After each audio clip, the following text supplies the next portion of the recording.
हरिः ओम्।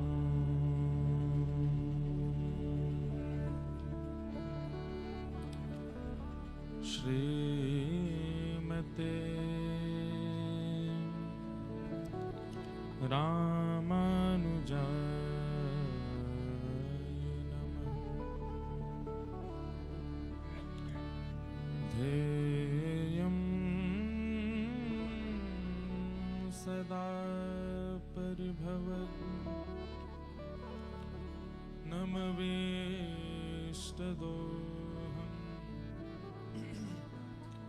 तीर्थास्पदं शिवविरञ्चिनुतं शरणं भृत्यार्थिहं प्रणतपाल भवाब्धिपोतं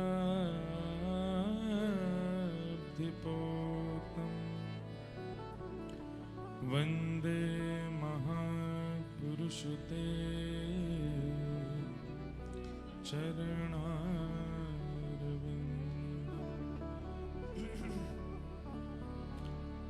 अस्ति स्वस्तरुणीकराग्रविगल कल्पप्रसूनप्लुतम्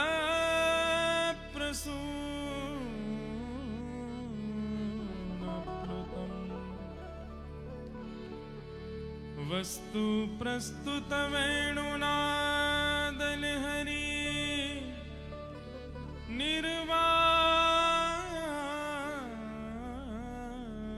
निर्व्याकुलम् स्रस्तनिबद्धने विविलसद् गोपीसहस्राव्रतम् हस्तन्यस्तनतापवर्गमखिलो दारं किशोराकृतिम् लक्ष्मीनाथ समारम्भां नाथयामुनमध्यमाम् अस्मदाचार्यपर्यन्तां वन्दे गुरुपरम्पराम्। जय जय श्री राधारमण जय जय नवल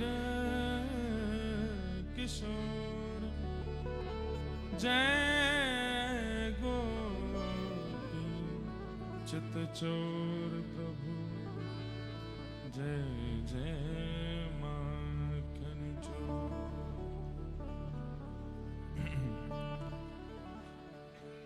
जय राधे जय कृष्ण जय वृंदावन रसिक मुकुट मणि जय गोपी जन जय राधे जय। एक ताल बजा के गाओ एक ताल।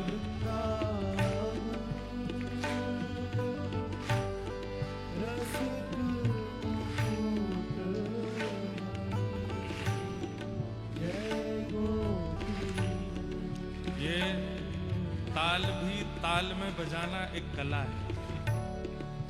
इतनी संख्या में आप लोग इधर उधर बैठे हैं ना सब, कहीं से कोई ताल भी अगर ऐसी हो जाती है तो पूरा कीर्तन चला जाता है। इसलिए केंद्र में आकर के ध्यान पूर्वक बैठ करके देखो, अभी ताल बिगड़ रही है नहीं।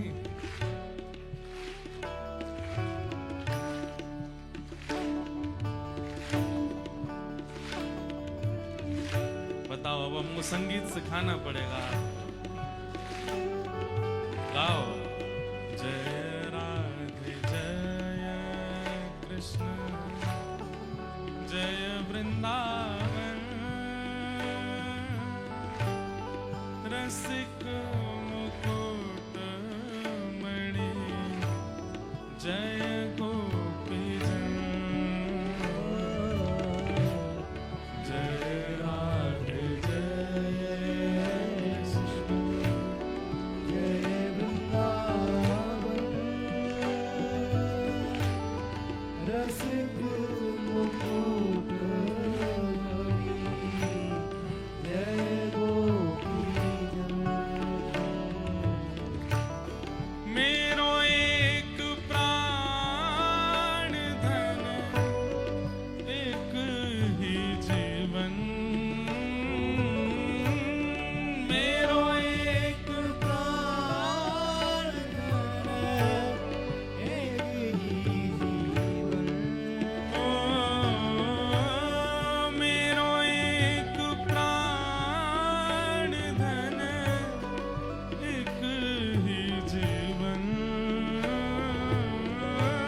साक्षात ऐसा लग रहा है कि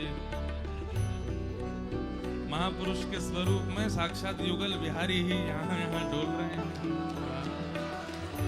देखो ताली की आवाज भले ही धीरी है जाए चलेगो, कन नहीं नहीं नहीं नहीं, हमारे जयपुर वाले कछु ज्यादा ही उत्सुक हैं, बात तो पूरी करन दो।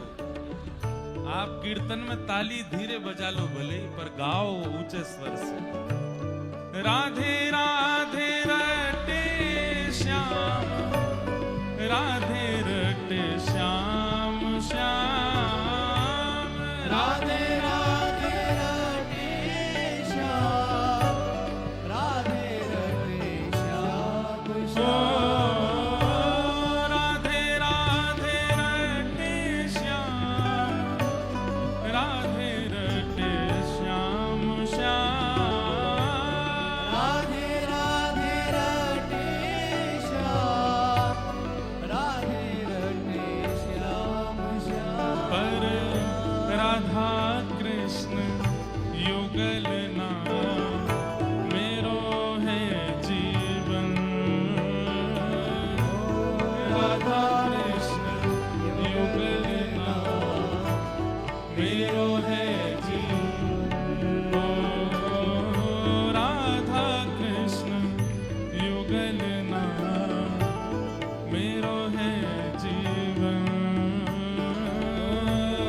राधा कृष्ण युगल नाम मेरो है जीवन। जय राधे जय कृष्ण जय वृंदावन, रसिक मुकुट मणि जय गोपी जन, जय राधे जय कृष्ण जय वृंदावन,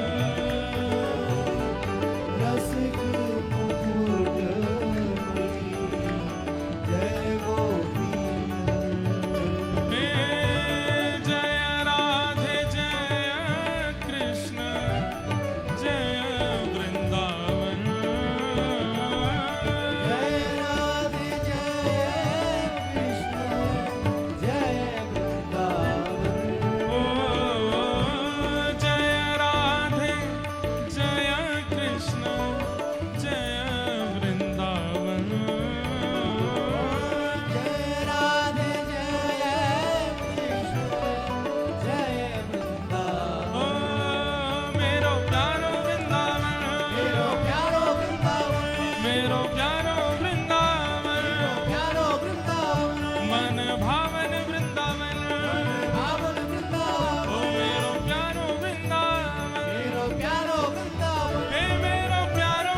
वल्लभ लाल की, श्री राधा गोविंद देव प्रभु की, श्री राधा गोपीनाथ की, श्री राधा मदन मोहन लाल की, श्री राधा विनोदी लाल की, श्री राधा दामोदर लाल की, वृंदावन धाम की, श्याम सुंदर श्री यमुने महारानी की, रज रानी की, रस रानी की, महारानी की, आचार्य महाप्रभु स्वामी श्री श्याम चरणदास जी महाराज की, श्री राधा सरस बिहारी लाल की,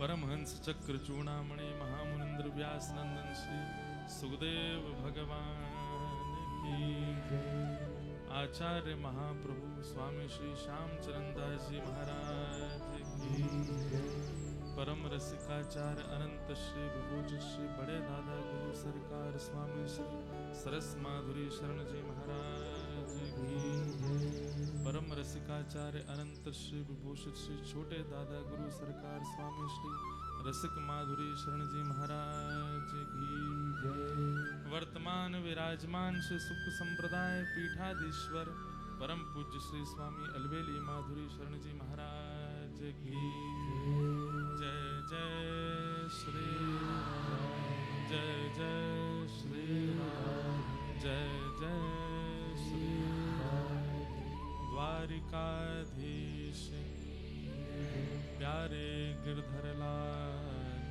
की जय। परम मंगल में प्रात प्रखलेश्वर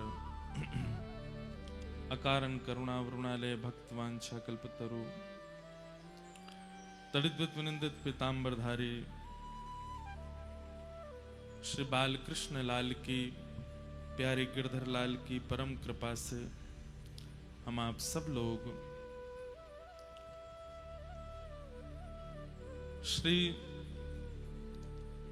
आचार्य महाप्रभु श्री श्यामचरण दास जी महाराज के 332वें प्राकट्य महोत्सव के उपलक्ष्य में सरस निकुंज जयपुर के इस पावन उत्सव में भक्तमाल जी की मधुर कथा श्रवण कर रहे हैं। ये हमारा परम सौभाग्य है।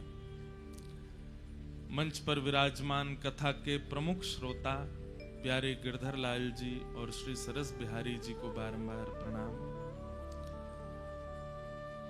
मंच पर विराजमान हमारे पूज्य सुख संप्रदाय के पूज्य महाराज जी, बड़े भैया जी, हमारे विराजमान सब संत वृंद,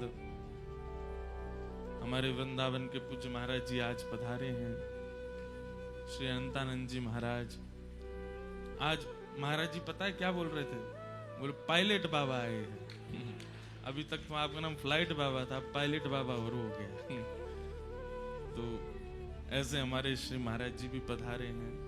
हमारे जयपुर के सब रस परंपरा के महापुरुष यहाँ दर्शन देने आते हैं। जयपुर पर बड़ी कृपा है हमारे वृंदावन के ठाकुर जी की। वृंदावन के अलावा कहीं ठाकुर जी को अगर मन लगोए तो जयपुर में ही लगोए।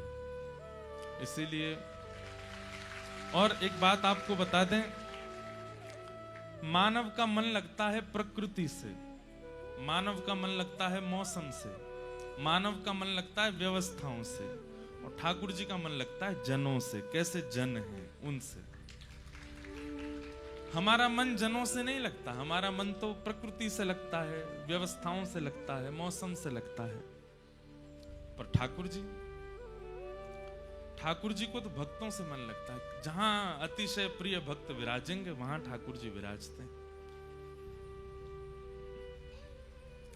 तो जयपुर तो सब चीजों की खान है। यहाँ पे व्यवसाय भी अद्भुत होता है, कला भी अद्भुत है, भोजन भी अद्भुत है, इमारतें भी अद्भुत हैं, और क्या अद्भुत है यहाँ पे, सब अद्भुत ही है। भक्त भी अद्भुत हैं सब। इतमें गोपीनाथ, इतमें गोविंद देव, इतमें राधा विनोदी लाल, चारों तरफ तो ठाकुर जी बैठे हैं आपके। तो इतना सुख आप सब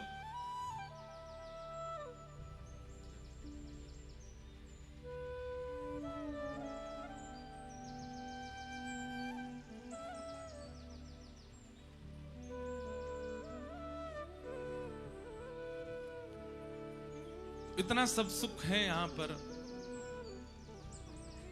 आप सब लोग बड़भागी हैं कि राधा गोविंद देव प्रभु आपके बीच विराजते हैं। कल मैं एक बात कहते कहते रह गया था, कुंज निकुंज और निभृत निकुंज।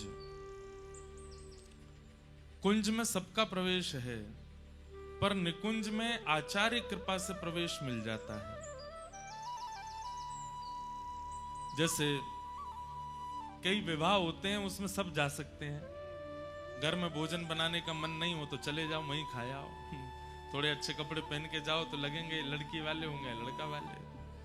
पर कई ब्याह होते हैं, वहां पर पास वगैरह होते हैं, लेकिन फिर भी हम पे पास नहीं है, लेकिन हमारे किसी जानकार के पास है, तो हम उसको फोन करते हैं, यार कुछ अच्छा खाना है, हमको भी ले चलो भीतर।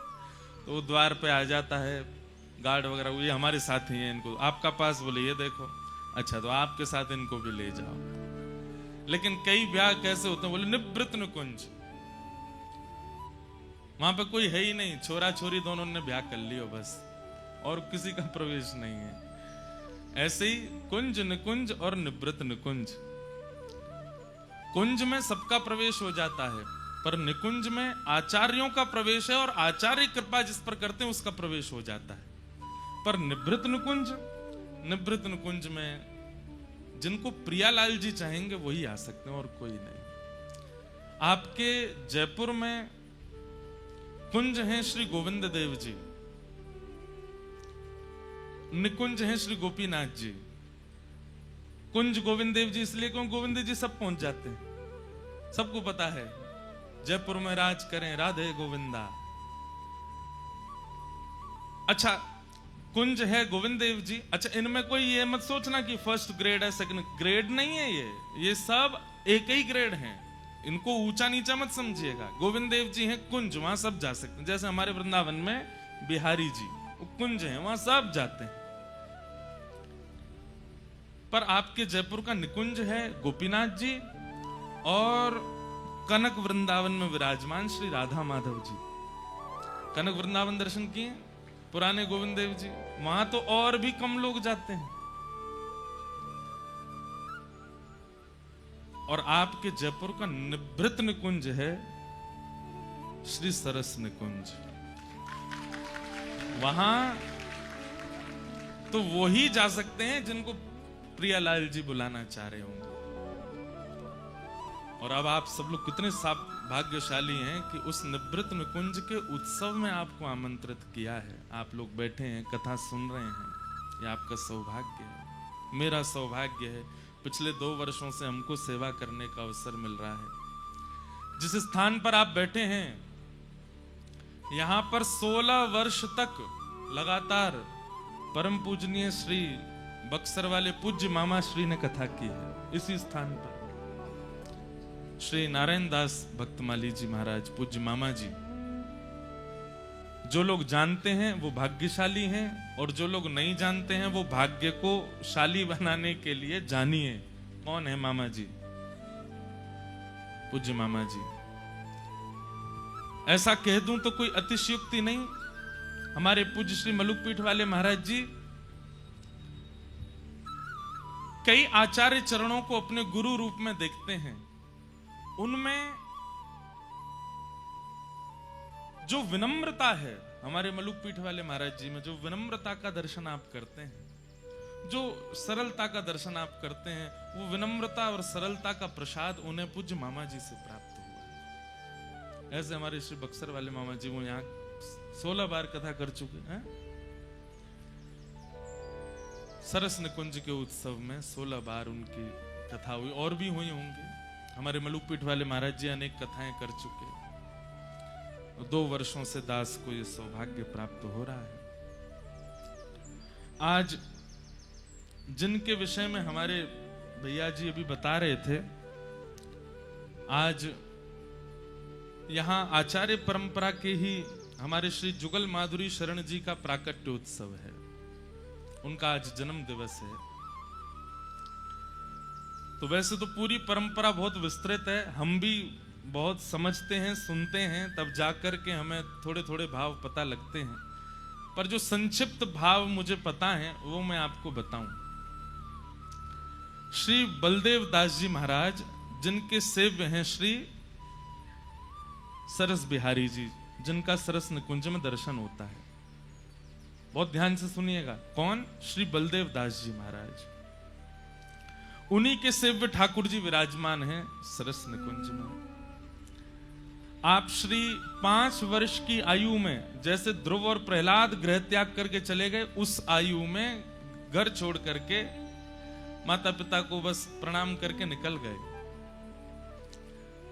और श्री द्वारिकाधीश का दर्शन करने के लिए जब गुजरात पहुंचे तो बाल स्वभाव, सरल स्वभाव, ठाकुर जी पर्दा लगा हुआ था, ठाकुर जी का राजभोग आया था द्वारिकाधीश जी का।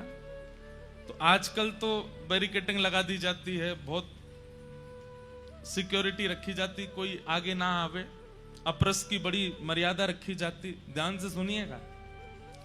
लेकिन प्राचीन काल में एक तो दर्शनार्थी भी कम होते थे और लोग बड़े मर्यादित भी रहते थे, इसलिए मंदिरों में ज्यादा सिक्योरिटी और ये सब नहीं होता था। तो राजभोग हो रहा था, द्वारिकाधीश जी का केवल पर्दा लगा हुआ था। और श्री बलदेव दास जी महाराज आप दर्शन कर रहे थे, छोटे से थे, तो पर्दा लगा तो इनको लगा पता नहीं पर्दे के पीछे क्या हो रहा है, ये ठाकुर जी पर्दा लगा के क्या कर रहे हैं भीतर। तो छोटे बालक थे, पुजारी इधर उधर हुए, ये भीतर घुस गए और जैसे ही पर्दा के भीतर जाके देखा तो साक्षात श्री द्वारिकाधीश जी और रुक्मणी जी एक थाल में बैठ करके प्रसाद पा रहे थे। और आप दोनों चकित रह गए।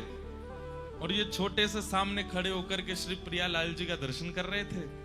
तब रुक्मणी जी और द्वारिकाधीश जी ने कृपा करके, जैसे कोई बालक हम भोजन पा रहे हो तो पास आ जाता है, तो हम अपनी थाली में से कुछ दे देते हैं, तब ठाकुर जी ने अपनी थाल का प्रसाद इनको प्रदान किया अपने हाथ से। ऐसे श्री आचार्य चरण श्री बलदेव दास जी महाराज परंपरा में आपके पूज्य महाराज जी के श्री परदादा गुरु, बड़े दादा गुरुदेव श्री बलराम दास जी महाराज।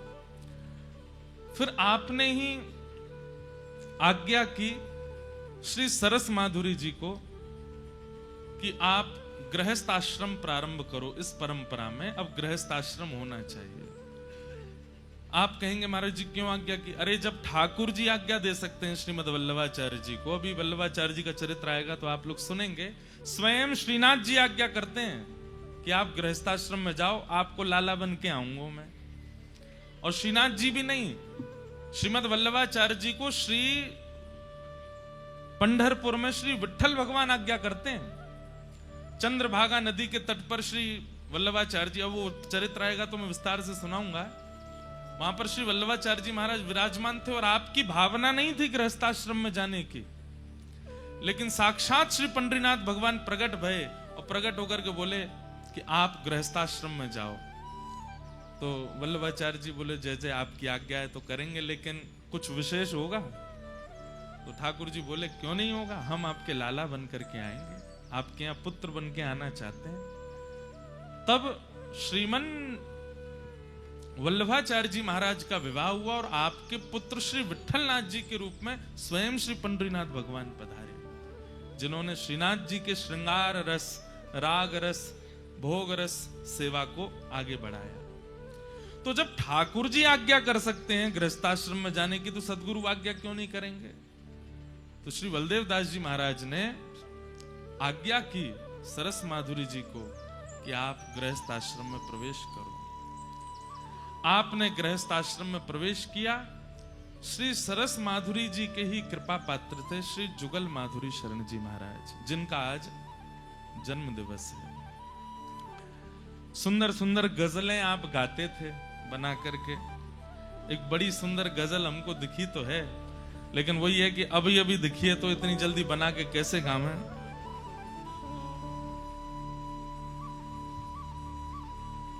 लेकिन शब्द सुनिएगा।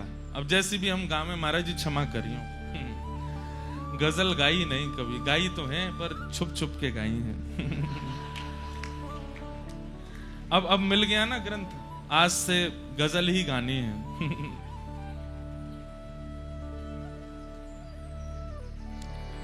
कहाँ जाओगे दिल से अरमान निकल के। बहुत सारी गजल दिखाई पर हमको ये वाली थोड़ी न भाग गई मन में। अच्छा, इनकी गजल सब ठाकुर जी के लिए और श्री गुरुदेव भगवान के लिए। कहाँ जाओगे दिल से अरमान निकल के, रहो दिल ही दिल में, रहो पर संभल के। नवाज़े यूं ठुकराए उनकी है मर्जी, या तो मेरे हृदय को स्वीकार करें या ठुकरा दें, उनकी मर्जी है। मेरा काम प्रस्तुत करना है, मैं प्रस्तुत करूंगा। स्वीकार करना और अस्वीकार करना ये उनकी मर्जी है। यही तो इसी को कहते हैं भक्त, इसी को कहते हैं वैष्णवता। जिद नहीं करनी है, बुरा नहीं मानना। शायद एक बालक यहां बैठा भी होगा, 2-4 बालक 5 उस सीकर से ही लगे, महाराज जी दीक्षा दो, दीक्षा दो, दीक्षा दो, हर दिन दीक्षा दो, दीक्षा दो। ऐसे नहीं होता। आपका काम एक बार प्रार्थना करना है, देना ना देना ये गुरु की मर्जी है। आपका काम एक बार गोविंद देव जी से प्रार्थना करना है। हम आपसे एक बात थोड़ा ने कम करो भाई, ने हल्को हल्को कम कर दो, हमारी बात मान लीजिए, या तो हमारी आवाज बढ़ा दो या इनकी कम कर दो, ऐसा कुछ कर दो। क्या बता रहा था मैं? पीछे पड़ना प्रेम नहीं होता। जिसका प्रेम होता है ना, वो एक बार प्रस्तुति करता है, एक बार कहता है, सामने वाला स्वीकार करे ये उसकी राजी, अस्वीकार करे ये उसकी राजी। मेरे चित्त में तो प्रेम है ना, पीछे पड़ना प्रेम नहीं होता। नवाज़े यो ठुकराए उनकी है मर्जी, बड़ी दूर से हैं हम तो आए हैं चल के। हम तो दूर से चल के आए हैं। स्वीकार करना अस्वीकार करना ये उनकी इच्छा है। और अगले शब्द कितने अच्छे हैं। रहे टेढ़ा टेढ़ा हो कितना भी सीधा, रहे टेढ़ा टेढ़ा हो कितना भी सीधा, ना निकलेगा हरगिज यह बल मन का जल के, ना निकलेगा हरगिज यह बल मन का जल के। कहाँ जाओगे दिल से अरमान करके, जलाओगे गर हमको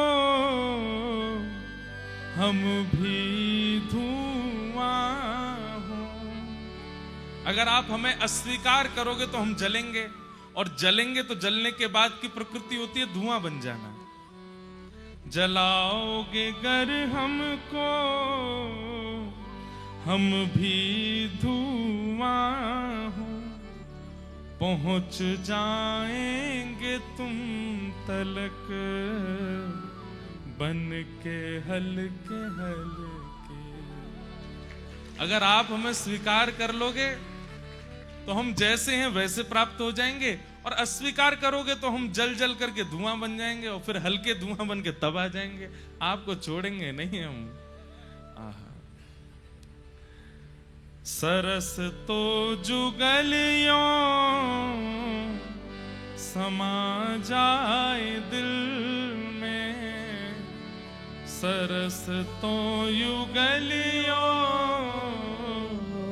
समा जाए दिल में, जो छल के द्रगों से, जो छल के द्रगों से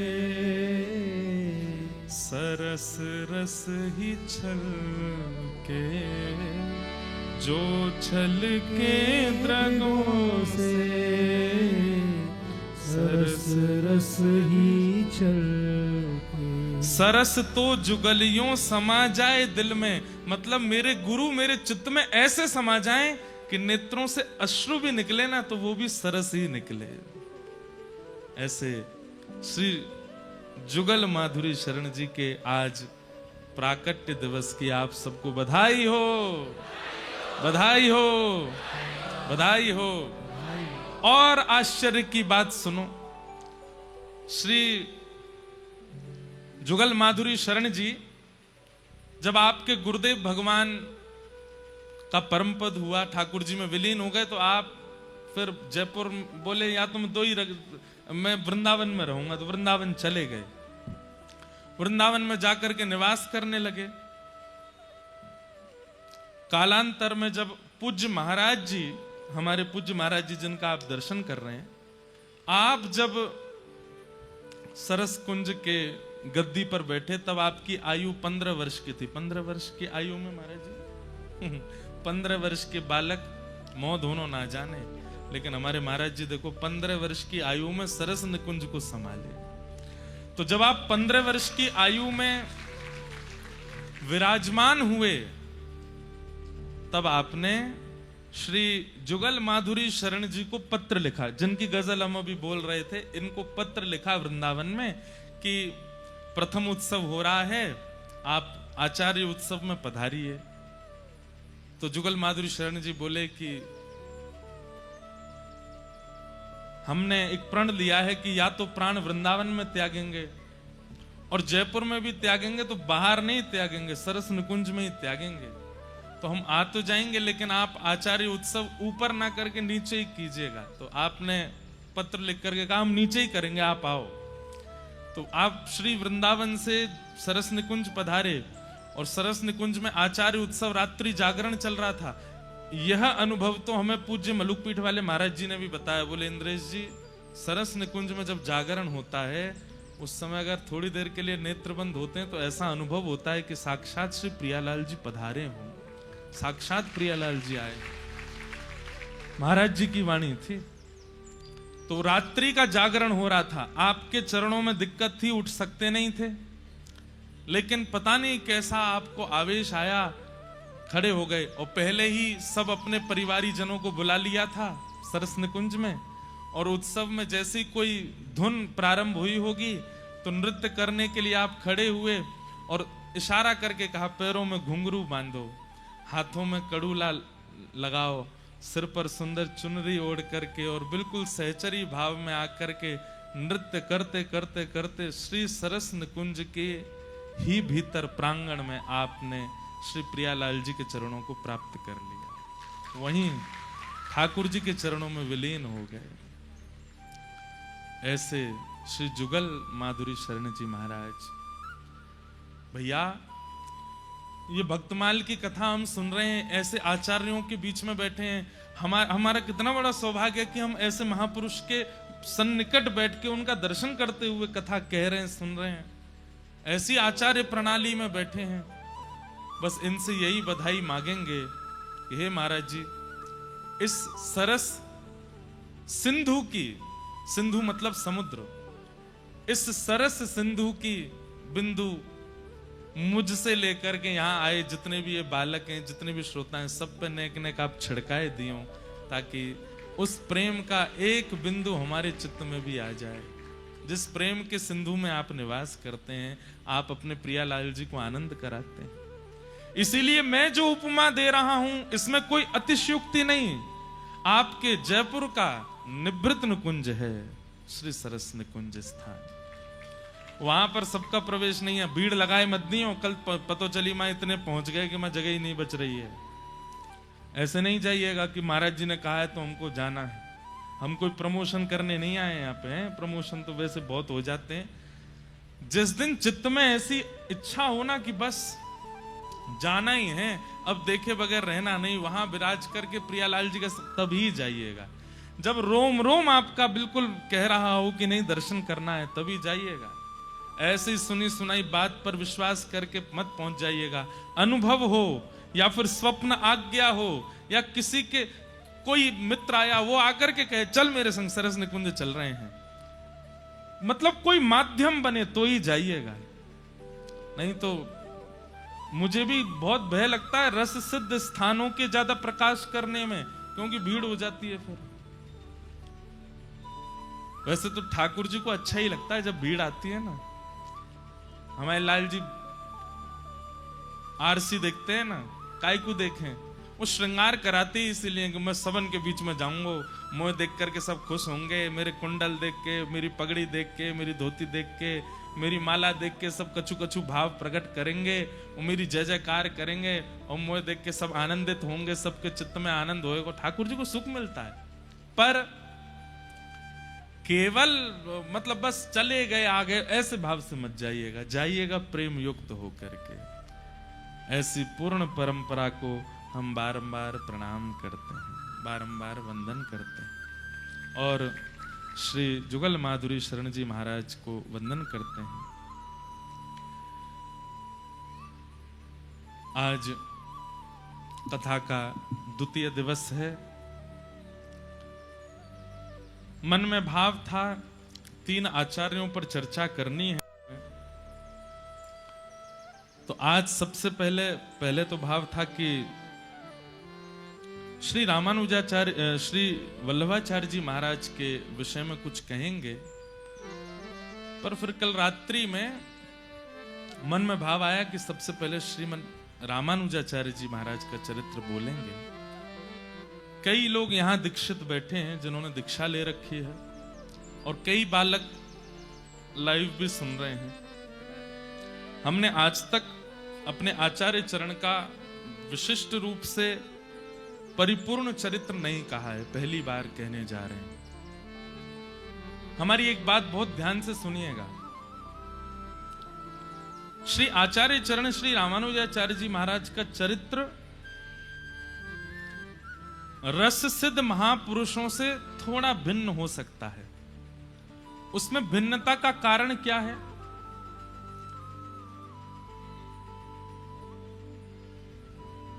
हम लोग एक बात कहते हैं ना कि जैसे संपन्न माता पिता होते हैं, अगर आप देखने के लिए जाओगे तो हो सकता है आपके दादाजी या परदादाजी इतने संपन्न नहीं रहे होंगे, उन्होंने मेहनत करके संपन्नता प्रदान करवाई।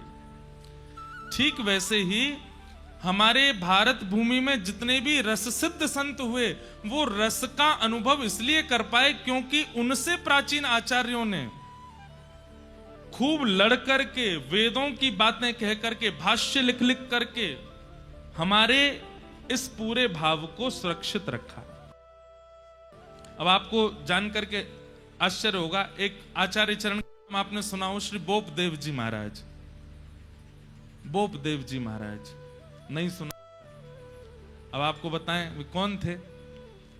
बोले कि मुगल काल में हम सब के जो वैदिक शास्त्र हैं उनको जला दिया गया। एक ऐसी पाठशाला थी, एक ऐसी पुस्तकालय था जहां पर हमारे सारे ग्रंथ सुरक्षित थे, और उसको जब मुगल आक्रांताओं ने जला दिया तो वहां पर पांडुलिपि में श्रीमद् भागवत जी विराजमान थी, वे भी अंतर्ध्यान हो गए। और जब लोगों को यह बात पता चली कि श्रीमद् भागवत महापुराण अंतर्ध्यान हो गए तो हाहाकार मच गया वैष्णव समाज में। लोग रोने लगे कि अब भागवत जी का आश्रय कैसे लेंगे हम। तब श्री बोपदेव जी महाराज आए और वे बोले, मुझे पूरी कंठस्थ है, मुझे पूरी याद है, एक एक श्लोक मुझे याद है, 18,000 श्लोक मैंने कंठबद्ध कर रखे हैं, मैं बोलता हूं लिखो। और तब उन्होंने भागवत जी की रचना करवा करके पुनः हम लोग को लिपिबद्ध प्राप्त करवाई। ऐसे ऐसे आचार्य चरण हुए हैं। उस काल में आज से लगभग 1000-1500 वर्ष के अंतराल के पीछे हुए थे श्रीमन रामानुजाचार्य जी महाराज। तो रामानुजाचार्य जी का जो चरित्र है वो थोड़ा ज्ञान परक है। वहां पर थोड़ा वेदवाणी शास्त्रवाणी थोड़ी ज्यादा है। लेकिन आपको ये श्रवण करनी चाहिए और श्रवण करनी ही पड़ेंगे। भैया यहाँ अगर जगह नहीं मिल रही हो ना, तो वहां पीछे भी एक है जगह, वहां पे बैठ जाइए।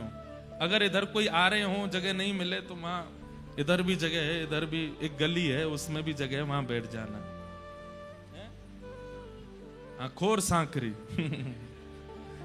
ये तो राजभूमि है गई, वो निकुंज गली है भीतर, वहां पे भी जगह है। कच्छ गोपी वहां बैठ जाओ ठाकुर जी राज करते करते महू आ जाएंगे। गलीन में ही फंसे, यहाँ ते तो भाग जाएंगे, गली ते तो भगू नहीं पाएंगे, तो गली में बैठ जाओ। कई लोग सोच रहे होंगे हमको सन्मुख बैठना है, तो गली में क्या बैठे, टीवी पे क्या देखें। ये तो बड़ा रासमंडल है, यहाँ से तो ठाकुर जी इधर उधर भाग भी सकते हैं, गली ते तो फंस जाएंगे, वहां ते कहां भागेंगे गली में बैठो। तो वहां बैठ के कथा सुनोगे तो कथा फंस जाएगी भीतर, निकलेगी नहीं। एक तो हमारे श्री लोकेश भैया से कल हमने कही, एक कॉपी दो हमको कुछ लिखना है। ऐसी कॉपी लाके दी, उस पर बाहर लिखा तू बाहर मिल। अब लिखते लिखते जैसे ही ये कॉपी बंद होती है, मैं लिखी जय हो आचार्य चरणों की वाणी लिख रही है, इसमें हम लिख रहे हैं जगह जगह ग्रंथों से भाव निकाल करके, और जैसे ही कॉपी बंद करता हूं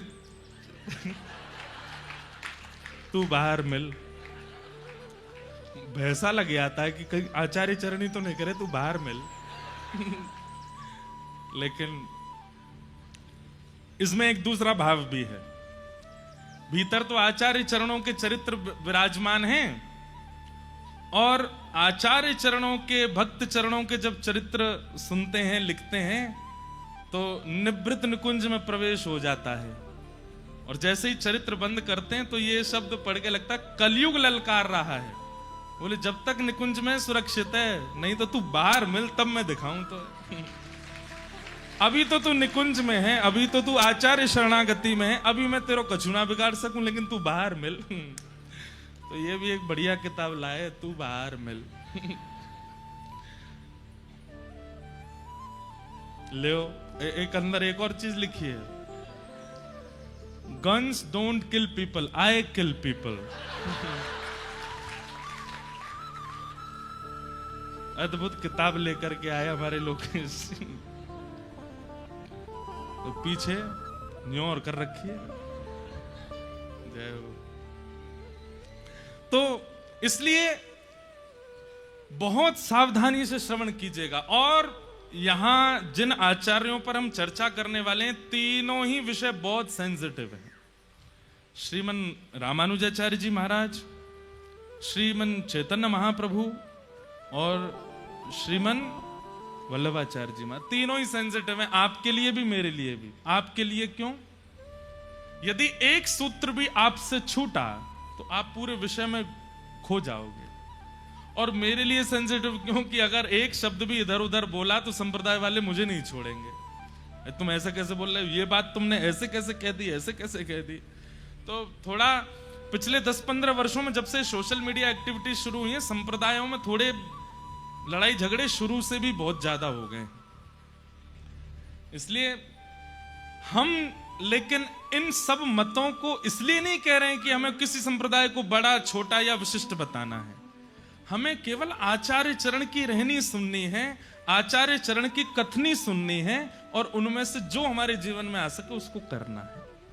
इसलिए जो रामानुजी वैष्णव बैठे हैं उनसे भी मेरी प्रार्थना कि जब चैतन्य महाप्रभु का चरित्र आए तो उनसे भी सीखिएगा, जब श्रीमद वल्लभाचार्य जी का चरित्र आए तो उनसे भी सीखिएगा, जब सरस माधुरी जी की चर्चा हो तो उनसे भी सीखिए, हरिराम व्यास जी की चर्चा हो तो उनसे भी। ये मत सोचिएगा कि ये तो अन्य संप्रदाय के, इनकी बात हम कैसे माने। हाँ, कुछ नियम ऐसे हैं, उन नियमों में अपने संप्रदाय के भाव, अपने गुरु की आज्ञा माननी है, पर रहनी करनी और सबसे बड़ी बात ठाकुर जी को प्रसन्न करने के व्यवहार, ये आप सब संप्रदायों से ले सकते हो। समझ में आ गई बात? तो ऐसे ही श्री रामानुज संप्रदाय, जिस संप्रदाय में हमारी दीक्षा है, जिस संप्रदाय में कई सारे बालक यहां बैठे हैं जिनकी दीक्षा हुई है और जो लेना चाहते हैं, ऐसे श्री रामानुजाचार्य जी महाराज। आइए उनको प्रणाम कर लेते हैं, फिर उनके चरित्र को सुनेंगे। श्री नाभाजी महाराज छप्पे में वर्णन करते हैं।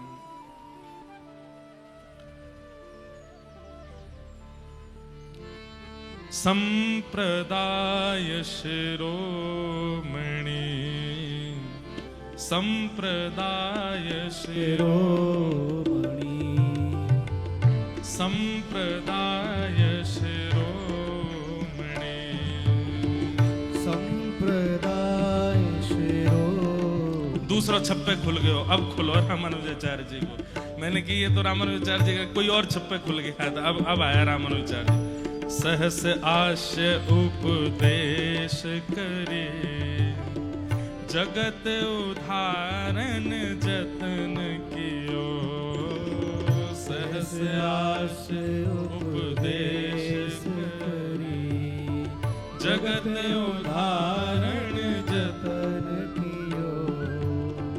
गोपुर है आरूढ़ उच्च स्वर मंत्र उच्चार्यो। गोपुर है आरूढ़ उच्च स्वर मंत्र उच्चार्यो। गोपुर है आरूढ़ उच्च स्वर मंत्र उच्चार्यो। गोपुर है आरूढ़ उच्च स्वर मंत्र उच्चार्यो। सूते नर पर जागी 72 श्रवण निधार्यो। जागे 72 तितने गुरुदेव पद्धति भाई न्यारी न्यारी। तितने गुरुदेव पद्धति भाई गुरु तारक शिष्य प्रथम भक्ति वपु मंगलकारी। गुरु तारक शिष्य प्रथम भक्ति वपु मंगलकारी। कृपण पाल करुणा समुद्र, रामानुज सम नहीं बियो। कृपण पाल करुणा समुद्र, रामानुज सम नहीं बियो। हाँ सहस आश्य उपदेश करी, जगत उधारण जतन कियो। सहस आश्य उपदेश करी, जगत उधारण जतन कियो। हे सहस आश्य उपदेश करी, जगत उधारण जतन कियो। सहस आश्य उपदेश करी, जगत उधारण जतन कियो। हे गोपुर है आरूढ़ उच्च स्वर मंत्र उच्चारो। गोपुर है आरूढ़ उच्च स्वर मंत्र उच्चारो। गोपुर है आरूढ़ उच्च स्वर मंत्र उच्चारो। गोपुर है आरूढ़ उच्च स्वर मंत्र उच्चारो। सहस आश्य उपदेश करे, जगत उधारण जतन कियो। सहस आश्य उपदेश करी, जगत उधारण जतन कियो। हे सहस आश्य उपदेश करी, जगत उधारण तरण कियो। सहस आश्य उपदेश करी, जगत उधारण जतन कियो। शेषावतार भाष्यकार श्री रामानुज स्वामी जी महाराज की